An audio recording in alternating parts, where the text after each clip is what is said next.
Hello and welcome to the very first episode of the Youth Have a Voice podcast. If you didn't hear the trailer, my name is Feolami Joseph and I am going to be your host of the Youth Have a Voice podcast. I think it's always important to have some sort of backstory to the people who listen to you, which is exactly what I'm going to be doing in today's episode. So most people call me Feolami, but my full name is Olua Feolami Joseph. I am from Lagos, Nigeria, and I am currently a young leader and change maker myself. The Youth Have a Voice is a project under College Guide Africa, which is a community I founded and which may be where some of you who are listening to me today found this podcast from. If you've been following College Guide Africa for the past year and a half, or you just started following us this year on Instagram, TikTok, LinkedIn, or Twitter, I am the creator and should I say the founder of College Guide Africa. I decided to create College Guide Africa as a way to help students in Africa and in the diaspora who are interested in studying abroad or locally, going to university, building up career pathways for themselves, getting internships and or full-time jobs, and generally being productive. Inherently, the vision is to guide youth in making educational advancement choices, building up career pathways for themselves, and improving skill development amongst youth across all levels, and ultimately greatly reducing the unemployment rate in Africa. As a member of the youth and Gen Z myself, I started College Guide Africa when I was about 16 years old, and I'm 18 now, and I'll be 19 in a couple of months. Back then, I really just wanted to help my classmates at the time who were unsure of where to begin with their university applications and what they needed to do in order for them to stand out.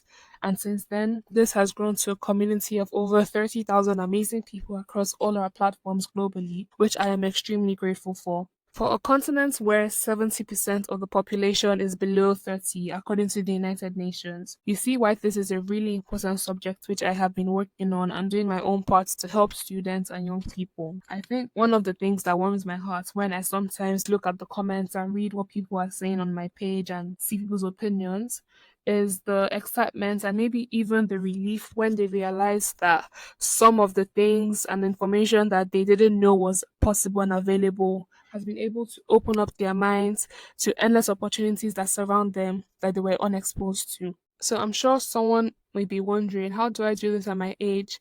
Like, don't I go to school? How am I able to manage all of this at the same time? I'm also a law student, though I'm studying through online learning, and I'm also working as a paralegal and HR assistant here in Lagos. In one of the coming episodes, I'll definitely be talking about time management and all.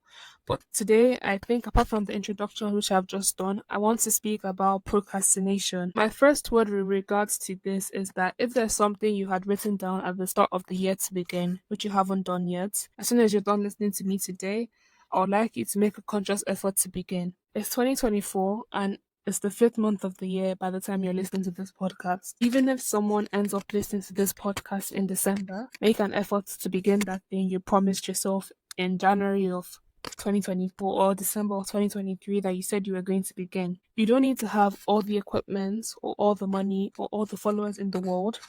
The most important thing is beginning and seeing it through and not caring what other people think of you or what your mind is saying that other people think of you.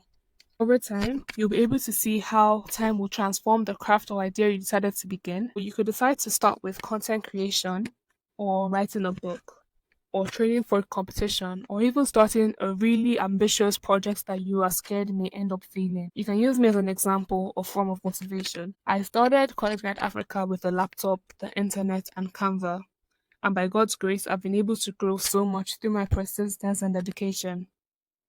At the beginning of 2024, I think it was around January of this year, I saw a video on TikTok. And in the video, I saw a lady read a quote, which I'm going to share with you.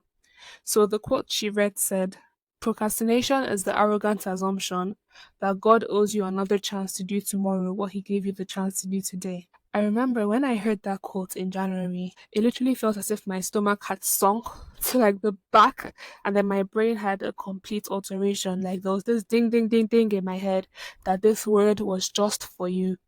That the reason why you heard this was because this is a warning for you. That was how it felt in my head.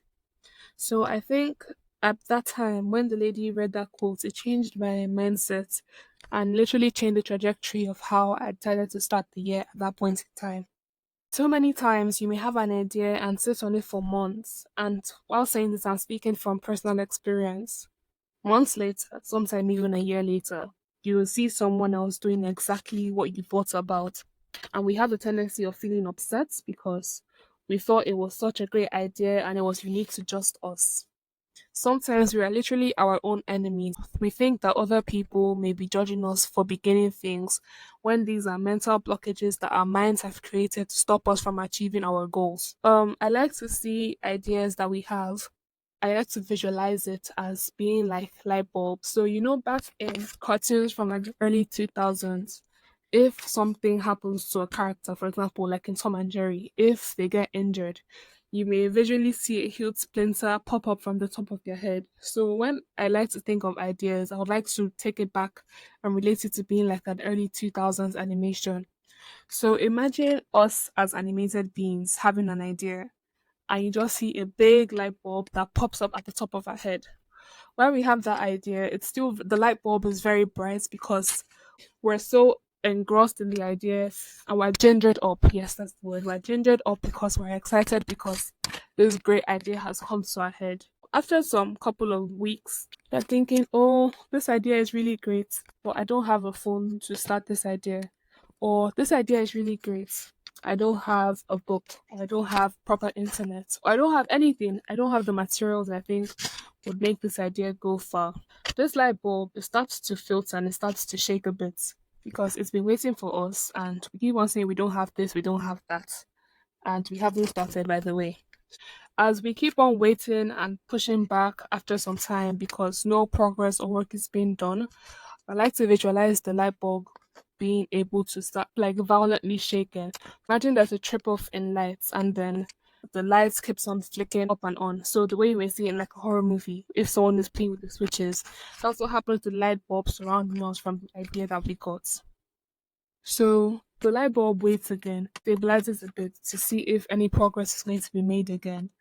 And because we keep on saying we still don't have this, we still don't have that, or we're scared of even beginning, the light bulb slowly starts to fade away.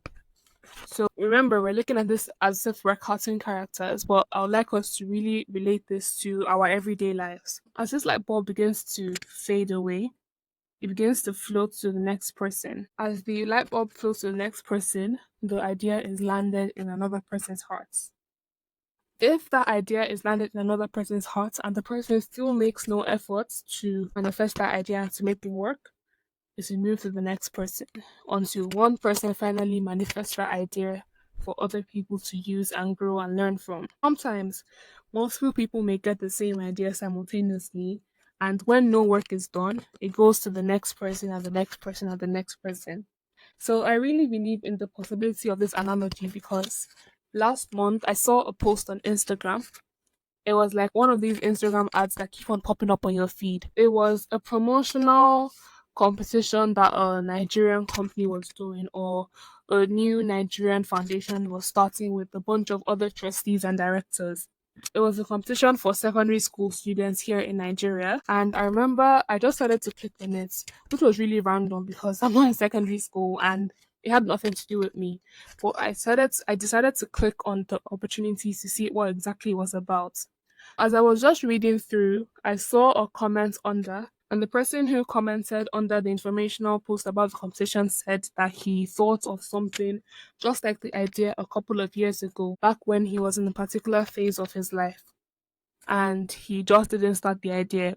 From the tone of his comments, you could see that he felt a bit regretful because this was an idea he had thought about according to him and no work and no progress is made towards manifesting that idea to make something. And he had now seen the idea he thought of play out in real time. Although he felt regretful in his own way for not being able to manifest the idea, he also was very supportive. I think he made another comment showing his support and how he would like to support the project that was being played out.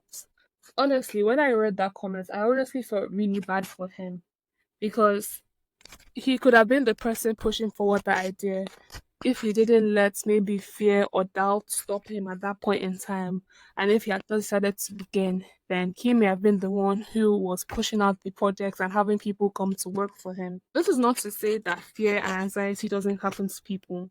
I think I may actually know this better than anyone because I know how badly fear may paralyze someone because they're just not sure of where to begin. But as I mentioned earlier, sometimes our minds are our literal enemies. The things that we're saying other people may be thinking about us, this is our own perspectives that are restricting us from being able to push forward. So sometimes we have to force ourselves to overcome certain things in order for us to accomplish our goals and get to where we see ourselves.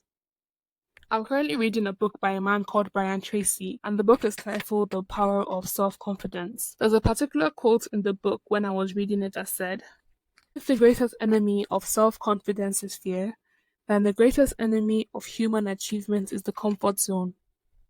We sometimes have to make sacrifices in order for us to get to that potential we aim to see ourselves.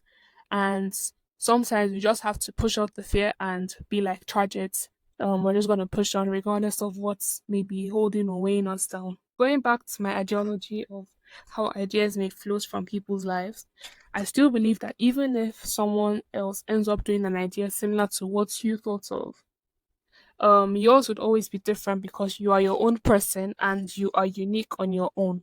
Because you are a different person, the way you would approach and the way you execute the process of that idea would be different from the way the other person is thinking of. This is why I think that competition even exists in the world and competition exists in economics because there are so many people who are doing similar things, but their approaches are still different, which is why they all are still remaining in business and coexisting together. If an idea seems overwhelming, what I would advise you to do is to write it out, then begin to break it down into smaller bits. If you think of an idea that is really great and you're just like, where exactly am I supposed to start from?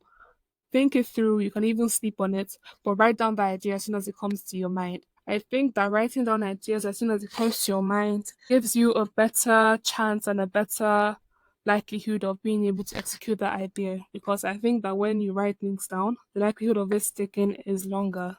So write down the idea and sleep on it or ponder on it. When you're done thinking about the idea and you've pondered and slept on it, then break it down into smaller bits. Think of where do I start from? Where can I get to from here? So from A, how do I get to B? How do I get to C? How do I get to Z? You can also be thinking of how does this accommodate my pending schedule? So if you're a student or if you're someone that is working at a full-time job, but this is an idea you really want to pursue, you may start to think to yourself, how do I go about this and not let my other work suffer for my idea that I want to do? What sacrifices may I have to make? Because honestly, life is about sacrifices. In order for you to be able to get to some certain places, there are some certain sacrifices you would need to be able to make in your life in order for you to pursue some of your goals. So if my screen time is maybe like 8 hours, maybe I need to cut it by like 2 hours in order to focus on this target and this goal I've set on for myself to achieve. So different sacrifices like this may help go a long way in order for you to be able to achieve and accomplish your goals.